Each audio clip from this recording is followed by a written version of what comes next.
بسم اللہ الرحمن الرحیم۔ حج پر جانے کا وظیفہ۔ آج میں ان بہن بھائیوں کے لیے وظیفہ لے کر آیا ہوں جو حج پر جانا چاہتے ہیں لیکن ان کے پاس حج پر جانے کے وسائل نہیں ہیں، دل میں خواہش بھی بہت ہے، تو انشاءاللہ آپ خلوص نیت اور پابندی کے ساتھ یہ وظیفہ کریں۔ اللہ کے فضل و کرم سے انشاءاللہ آپ کے لیے اسباب پیدا ہو جائیں گے اور آپ کی یہ خواہش ضرور پوری ہوگی۔ یہ نہایت مجرب عمل ہے۔ اس وظیفے کی بدولت کافی لوگ مستفید ہو چکے ہیں۔ نماز کی پابندی ضروری ہے۔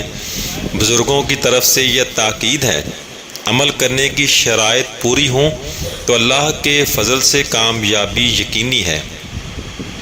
وظیفہ: لبیک اللہم لبیک، لبیک لا شریک لک لبیک، ان الحمد والنعمت لک والملک لا شریک لک۔ یہ فجر کی اذان کے فوری بعد 3 دفعہ پڑھنا ہے۔ اس کے بعد اپنے لیے دعا کرنی ہے اور صبح فجر کی اذان کا جواب دینا ہے۔ اس کے فوری بعد یہ وظیفہ کرنا ہے اور یا قادر یا نافع، یا قادر یا نافع کا ذکر اٹھتے بیٹھتے کریں۔